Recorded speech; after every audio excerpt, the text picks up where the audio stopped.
Shalawam. And my apologies, my PowerPoint app crashed. And it goes hand in hand with everything that is crashing on this computer. All right, because it is old. The apps all need updates, but they can't get them because they don't make updates anymore for this computer. So let's carry on. Okay.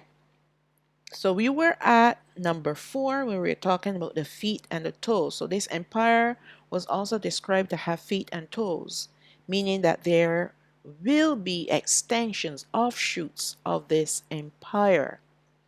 So don't forget, the Roman Empire itself were made up of two legs. And then you have the feet and then you have the toes. And this empire never went away. Instead, it divided itself into two entities. All right. This empire was never conquered, but due to inner struggles for power, appeared to just dissipate. That's the appearance it gave to the world.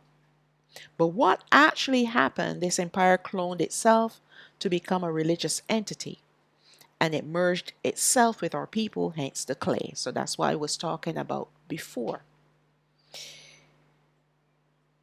Then we have now the religious entity it became is the Roman Catholic Church. And that represents, this entity is represented by the feet of iron and clay. This religious entity will rise up to become the mother of harlots. This is the purpose of the Roman Catholic Church. That's why it has so much power on this earth today. You see who runs it? The Pope. He calls himself Peter. He's a descendant of Peter, something to that evil, wicked idea, whatever it is that they say, right? And it will evolve one last time to become the mother of harlots. We know that it is this religious entity that has spawned many religions that we see on the earth today. All right? Many religions. And don't forget that this Roman Empire absorbed the religions of the Babylonian Empire, of the Medes and Persians, of the Greek Empire. So all these different religions, it was able to mix and match and create more religions. And that's why it's called the mother of harlots. But there's much more involved with this entity, and we will see that in a separate study. Number 6, the United Nations. This is represented by the 10 toes of iron and clay. Remember, 10 horns. 10 horns. Remember the beast that was diverse from all the beasts that were before it, and it had 10 horns? These are the 10 toes. All right? And we know that the United Nation is the other aspect of the Roman Empire, the political entity that the Roman Empire also became. All right? And called itself the United Nations. Look and see how much power this entity has. All right? This entity is currently ruling on the earth almost like an empire.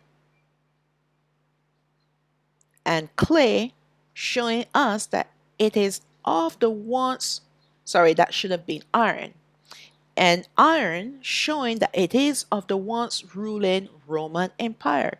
So the iron part of it is connecting us to the fourth beast empire, which we know as the Roman Empire. It never went away. Never went away. The Roman Empire cloned itself to be both the Catholic Church and the clone of itself as an empire to control both church religions, represented by religions, and state politics. This shadow of itself have been working diligently behind the scene for many years. The United Nations have been working behind the scene for many years, gaining great power like that of an empire. And soon this creature will evolve to become Beast Empire number 7, the New World Order. That's what the United Nations will evolve and become in the future. That's why it's already here. People are saying, oh, the beast system is now coming together. No, it's already here. But what it's doing is getting all its little bits and pieces together so that when it rises up from amongst the multitudes and the nations, it will be a powerful, powerful and wicked entity. It's already here.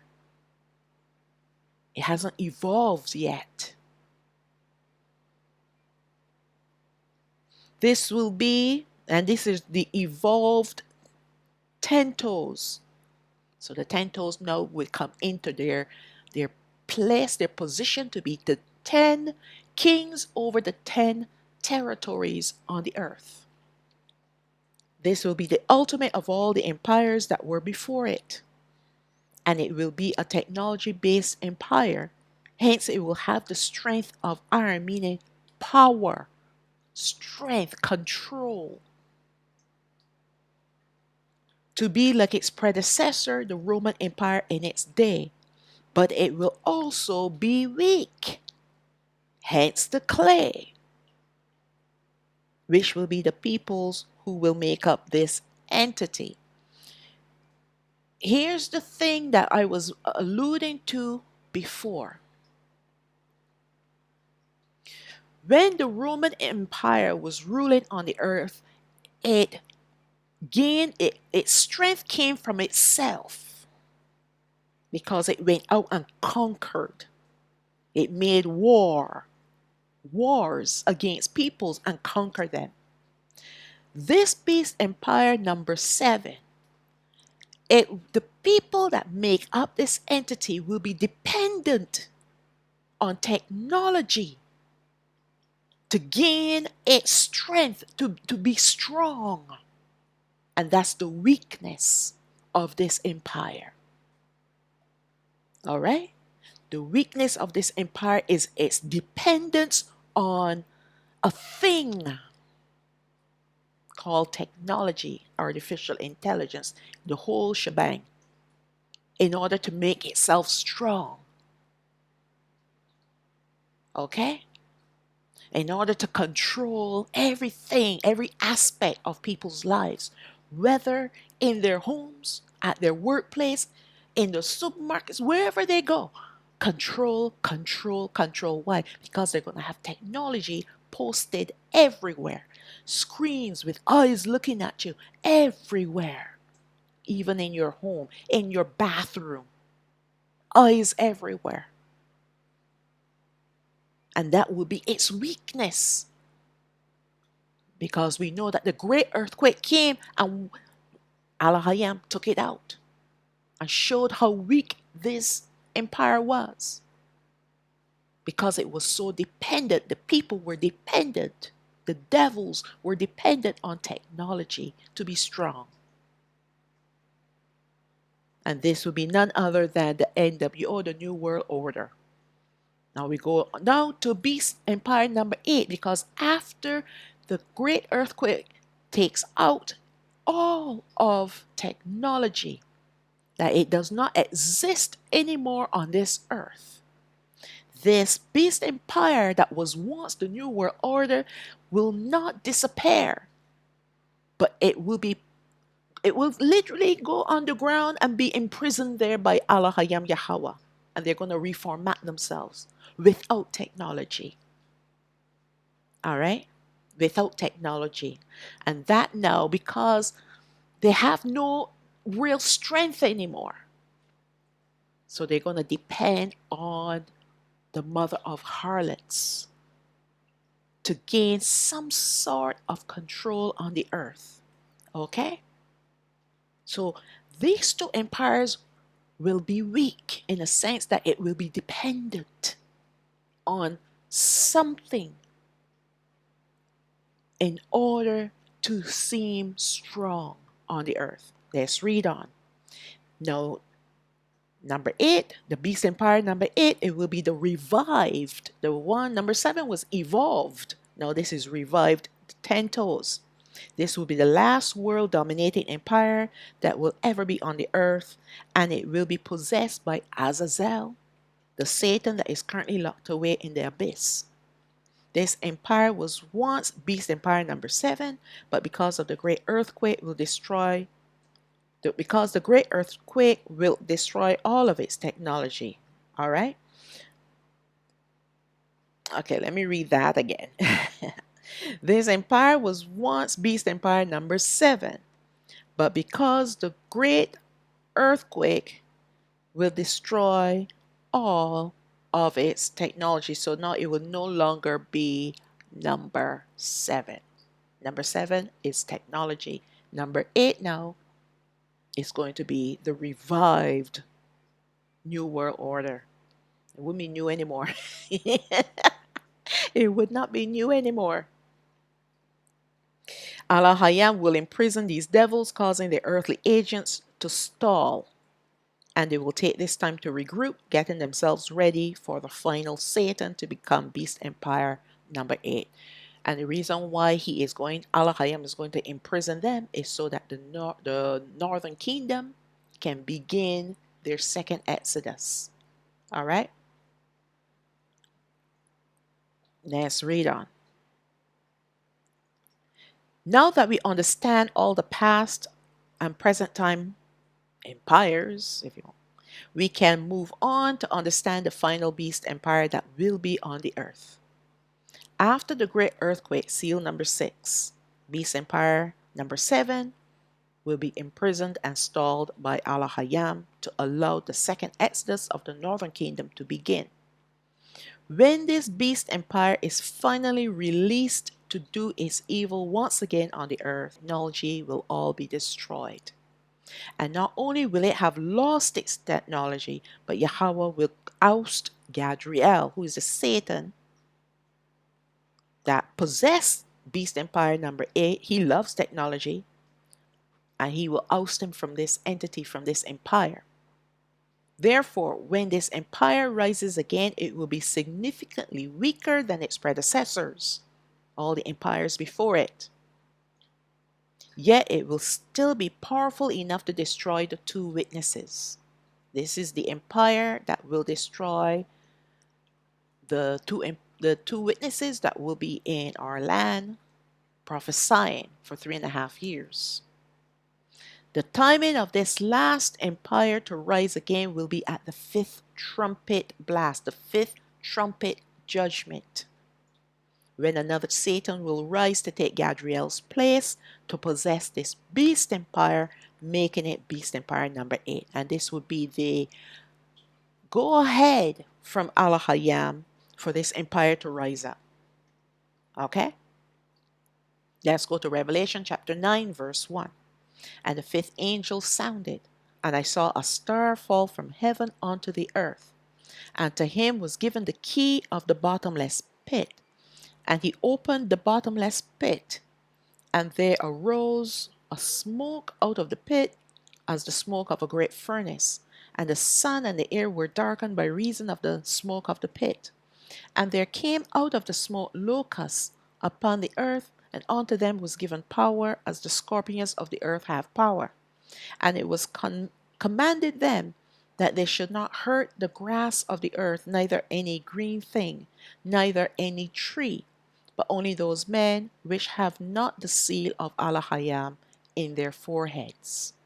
And to them it was given that they should not kill them, but that they should be tormented 5 months, and their torment was as the torment of a scorpion when he strikes a man. And in those days shall men seek death, and shall not find it, and shall desire to die, and death shall flee from them. Now let's pause here for a second, because in the timeline, these men that will be tormented will be the Gentiles. These people, the inhabitants on the earth. The southern kingdom was long gone. The northern kingdom will be in their second Exodus, and they will be no longer witnessing the judgments on the earth because they'll be walking in a perpetual garden of Odan, hidden from the judgments by, by trumpet number 5. So therefore, the only group of people left will be the Gentiles. And the ones who will have the seal of Allah Hayam in their foreheads will be the ones that will come in with us, the ones that belong to Allah Hayam Yahweh. The beast cannot touch them. Let's read on, verse 7. And the shapes of the locusts were like unto horses prepared unto battle, and on their head were as it were crowns like gold. When you see crowns, that means they're given authority to do this thing, but they also have boundaries. Okay? And their faces were as the face of men. So keep these descriptions in mind, because we're going to come back to them. Verse 8. And they had hair as the hair of women, and their teeth were as the teeth of lions. And they had breastplates, as it were breastplates of iron. You see that metal is coming up again to show you it's connected to the old Roman Empire. And the sound of their wings was as the sound of chariots of many horses running to battle. And they had tails like unto scorpions, and there were stings in their tails, and their power was to hurt men 5 months. And they had a king over them, which is the angel of the bottomless pit, whose name in Oberite tongue Abadawan, but in the Greek tongue has his name Apollyon, that is Azazel. And Abadawan means destroyer. That's who he is, a destroyer. There are some people that have speculated that these tails like scorpions and stings in their tails and all that, we're talking about helicopters, and sounds like chariots, the blaze of the helicopter, it makes that sound kind of. But no. And I, at first, years and years ago, when I heard people breaking down this particular section of Revelation, I believed that. I'm like, well, that kind of makes sense, you know. But as you delve into these studies and Ruach Hagadash begin to show you things, you will know that when he says there's no technology, there will be no technology. All right? So there'll be no helicopters. These are demons that are coming out of the abyss. And these are the fallen angels that were put there because they married the daughters of men and had children by them. These are the ones. Okay? Let's read on. And when Azazel was cast into the bottomless pit, he was sent there with a band of fallen angels under his command. They will all exit the bottomless pit looking like the abominations that they are, possessing the attributes of men, women, and beasts. So you have the shapes of locusts, and they were like horses prepared unto battle. But yet they had faces like men, hair of women, and teeth of lions. So you see the 3 sixes there. And that's what the 3 sixes represent. Man, woman, and beast, because those were created on that day.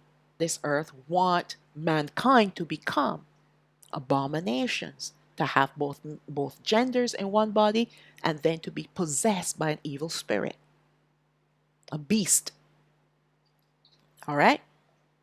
Some people speculated that Yochanan had witnessed men piloting aircraft such as helicopters. But why would helicopters be coming out of Yahweh's prison for the fallen angels? These are the fallen angels that will manifest themselves just as how Yochanan saw them in every grotesque description. Besides all technology Besides, all technology is erased forever, and Al-Hayyan will not permit it on his earth ever again. And Azazel does not particularly care for technology like Gadriel. No, he does not. This devil that is coming for destruction and to hurt. Hence his name Abadawan, the destroyer. It will be so weak, meaning the beast empire number 8, that it will seek power from another entity called the mother of harlots. So let's look at Revelation chapter 11, verse 7.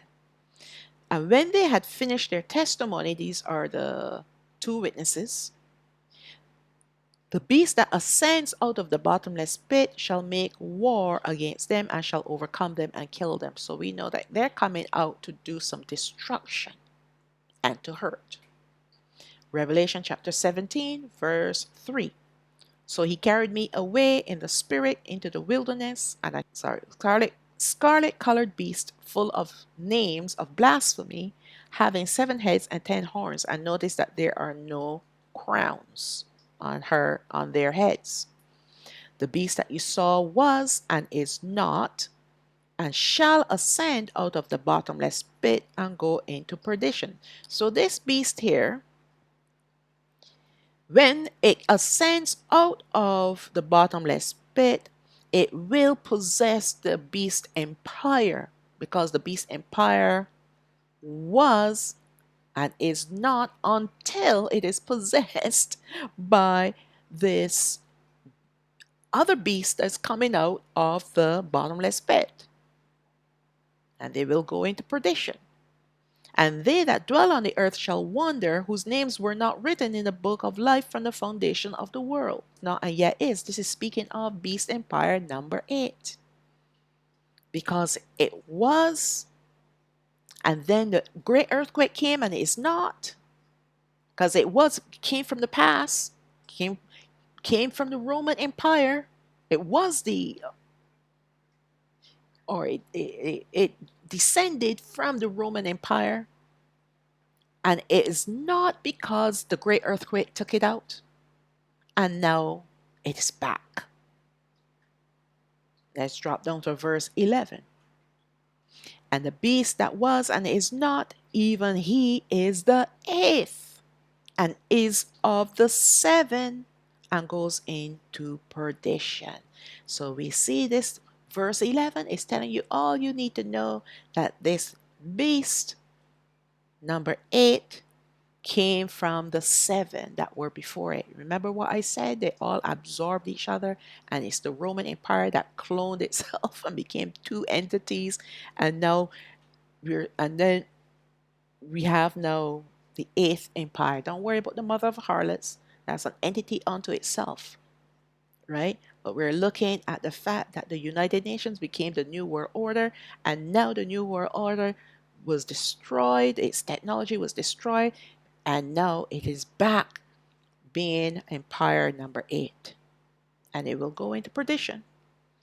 Verse 12. And the 10 horns which you saw are 10 kings, which have received no kingdom as yet. Why? Because the kingdoms that they had were erased by the great earthquake.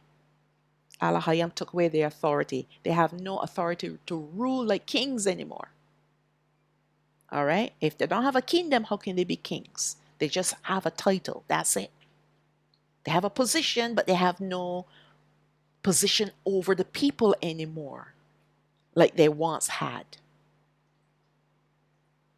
But receive power as kings 1 hour with the beast. So they will work with the beast, work with Azazel. All right? And give their honor unto Azazel, because that's all they have left. They have no kingdoms anymore. So they will work with Azazel, and they will do everything that he says to do. Verse 13, which will be to go out there and destroy the 2 witnesses. That's what they can do. They're going out to destroy and to hurt. Verse 13, These have one mind and shall give their power and strength unto the beast, speaking of Azazel. These shall make war with the Lamb, and the Lamb shall overcome them, for he is Adawan o Adawanayam, and Malak o Malakayam, and they that are with him are called and chosen and faithful. And he said unto me, the waters which you saw where the horse sits are peoples and multitudes and nations and tongues. And the 10 horns which you saw upon the beast, these shall hate the whore, and shall make her desolate and naked, and shall eat her flesh and burn her with fire.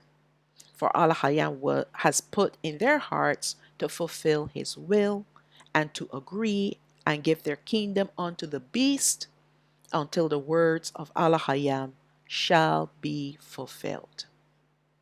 So these kings, they're out for destruction again. They're going after the mother of harlots. But Allah is the one who put it in them to do this thing. And when we look at the mother of harlots, we're going to see exactly what this entity will be in the future. The beast that was and is not is describing both Satan, Azazel, and the beast empire number 7, both imprisoned.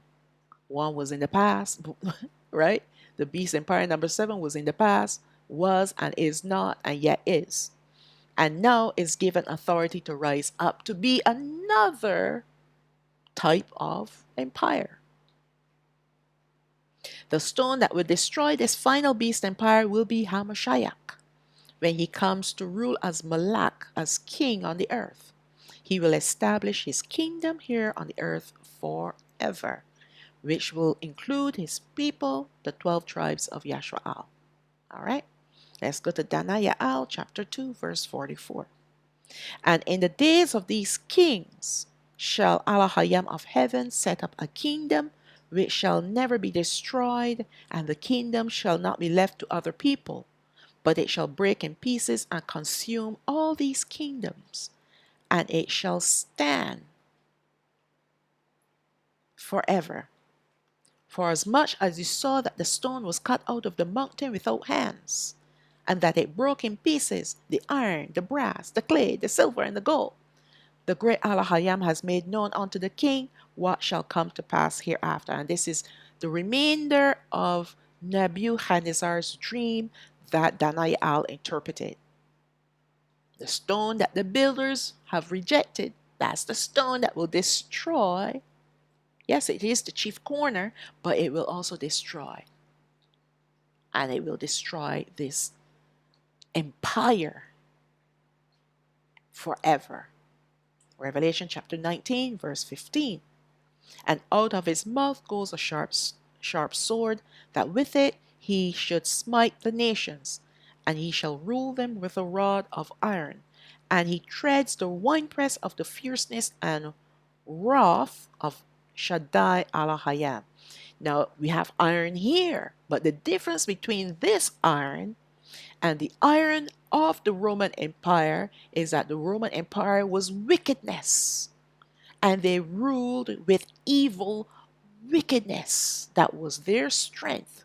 But the strength that Allah Yahweh and his son has is the strength of his glory and his power and his might as being the creator of all things.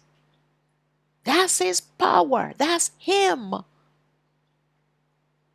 And when Hamashiach comes to the earth with his rod of iron, he's coming with great power and glory. That's his rod of iron, to rule with his own strength, not to control. No. But he's coming with power, nevertheless. People will have choices. The Gentiles on the earth will have choices to choose whether to worship him or not. And those that will not worship him, he will destroy them. In fact, no, he will cause drought to come first, and then his reign is upon the earth. And you have to abide by his laws, by his rules, his statutes, his judgments. And that's why it says he's coming with the fierceness of the wrath of Shaddai, mighty, the Almighty Alahayam, his Father. Verse 16. And he had on his vesture and on his thigh a name written, Malak o Malakayam, and Adawan o Adawanayam. Verse 17. And I saw an angel standing in the sun, and he cried with a loud voice, saying to all the fowls that fly in the midst of heaven, come and gather yourselves together into the supper of Alahayam, that you may eat the flesh of kings, and the flesh of captains, and the flesh of mighty men, and the flesh of horses, and of them that sit on them, and the flesh of all men, both free and bond, both small and great. And I saw the beast and the kings of the earth and their armies gathered together to make war against him that sat on the horse and his army. So this will be the war that will be fought. Well, there's no real fighting really, but they're going to come against Hamashiach and the saints on the white horses, which now will be all 12 tribes. Oh yeah. We're going to look at that. We're going to look at this particular war in another study. But he's coming to destroy these three Satans. Remember, the first Satan was destroyed, which will be the one that possessed the mother of harlots, was destroyed by Alahayam Yahweh. And now Hamashiach is going to destroy three, which will be the Satan that will possess the image of the beast, the Satan Azazel, who is in the beast empire number 8, and the Satan that will possess the false prophet. Notice that you have not heard anything about him, because that Satan was ousted just like Gadriel was ousted. He has no more reign or say on the earth. He's just like another man with nothing. And he too will be tormented. All right, let's read on. It's just the Satans now that are coming out. They're going to come out like three frogs out of the mouths of these three entities, and they're the ones that will lead the armies against Hamashiach and his people. All right, verse 20. And the beast was taken, and with him the false prophet that wrought miracles before him, with which he deceived them that had received the mark of the beast, and them that worshipped his image. These both were cast alive into a lake of fire burning with brimstone. Don't worry that they say both. There were three frogs that came out of the mouths of these three entities, and three Satans will be cast into the lake of fire by Hamashiach. Verse 21. And the remnant were slain with the sword of him who sat upon the horse, which sword proceeds out of his mouth, and all the fowls were filled with their flesh. So with a word spoken that will come from his lips like a sword, he will cause these agents, these earthly agents, to melt where they stand, and at the same time cause the Satans to be cast into the lake of fire. That's the war. Right? That's the war. No real fighting.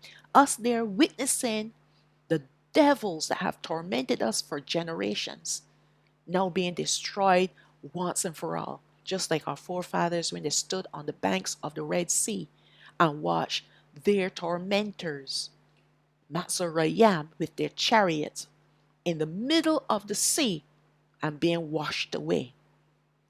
And so will be the same thing for us, all 12 tribes now, with Hamashiach, because he will knit us before he goes out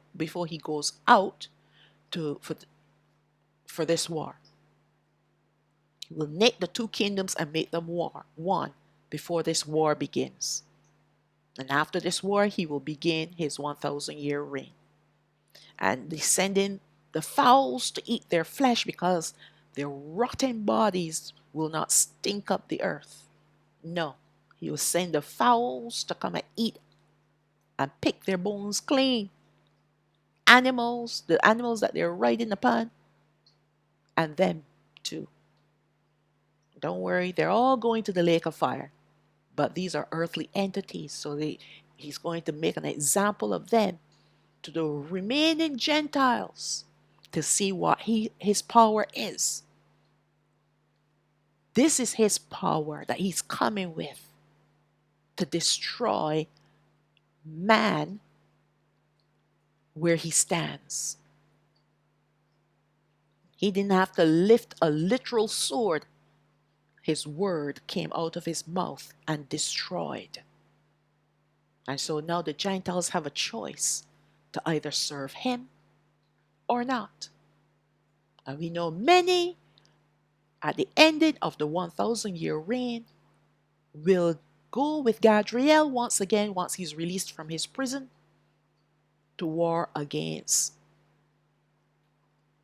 Hamashiach and his people again in their land. But that's another study for another time. Let's go to Yeshaoyah chapter 9 verse 6. That's the book of Isaiah chapter 9 verse 6. For unto us a child is born, unto us a son is given, and the government, meaning the dominion, the rule, shall be upon his shoulder. He's coming back to reign as king and forevermore. Yes, it starts with the 1,000-year reign, but it will continue on even after that. And he's not leaving the earth ever again.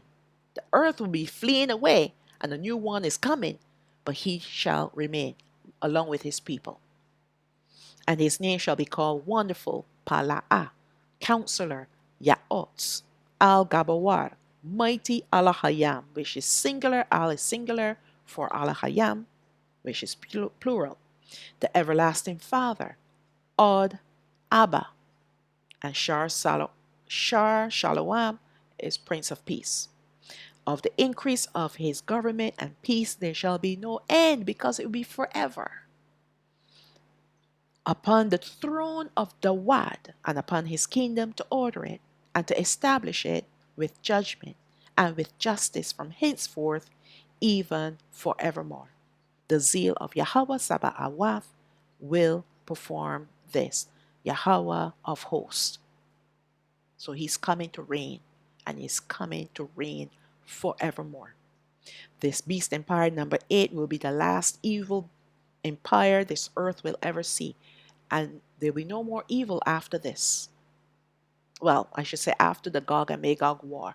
There will be no more evil once Gadriel, the final Satan, will be cast into the lake of fire, and Alahayam Yahweh is going to do this himself. Because if you remember, Gadriel was once the anointed seraph, the number 1 angel that sat above his throne. But he got too big for his boots. All right, let's move on.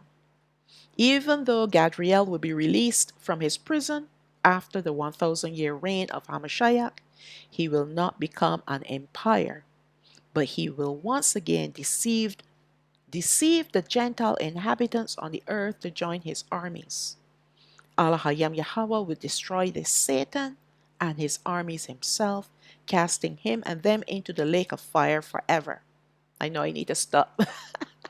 I need to stop giving, speaking ahead of myself, because I'm repeating myself. I'm sorry about that. The earth and its inhabitants will forever be free of all evil forever. And praises to the Most High that this computer didn't crash or the app didn't crash. I know the devils are raging because I'm talking about them. All right? But this is what is coming, people. And this is most ideal. Okay, yes, for our people to know when other people are coming to you with information about the end times. You need to know what is truth. You need to know what the Bible is saying, what the prophecies are saying. Otherwise, you can be drawn away from the truth. And when you're drawn away from the truth, you're in a place of darkness, lies and deception. And you're not going to be able to recover from that. It is truth remaining in the light that will help you to maintain your walk, to maintain your stand as a worshiper of Alahayam Yahweh and believing in Hamashiach. The enemy has his agents out there. They call themselves teachers, prophets, prophetesses, and they are misleading the people of Allah Hayam with a lot of lies and deception. And if you don't have it straight in your mind about what is coming and who these players are, you're going to be easily sucked into their vacuum of wickedness. And Allah Hayam will break out against you. The word is before us. The word is here. And his rawak is here to make it clear. But if you choose to go after people and listen to their lies, then he's going to step back and let you do what you want to do. All right? Okay, so that's the ending of part 8. I give praises to the Most High that this this app has maintained itself. Okay, we're going to read the blessing for Yashwa'al taken from Baal Madabar chapter 6 verses 24 to 26. That's Numbers chapter 6 verses 24 to 26. Yabarakak Yahweh wa Yashamarak, may Yahweh bless you and keep you. Ya'ar Yahweh panayo alayak wa yachanak, may Yahweh cause his face to shine upon you and have favor upon you. Yasha'a Yahweh panayo alayak wa yasham lak shalawam, may Yahweh lift up his face upon you and give you peace. And now I'm going to recite the command that we were instructed to recite when we lie down, when we get up, when we go out, and when we come in, taken from the Barayam chapter 6 verses 4 and 5. That's Deuteronomy chapter 6 verses 4 and 5. Shama o Yashwa'al, Yahweh Allah Hayana, Yahweh Ahad, wa Ahabaf Ath, Yahweh Allah Hayak, Bakal Babak, wa Bakal Napashat, wa Bakal Ma'adak. Hear, O Yashwa'al, Yahweh our Allah Hayam is one Yahweh, and you shall love Yahweh your Allah Hayam with all your heart, and with all your soul, and with all your might. And with that I will say, Shalawam, Shalawam, all praises to the Most High, Abba Yah.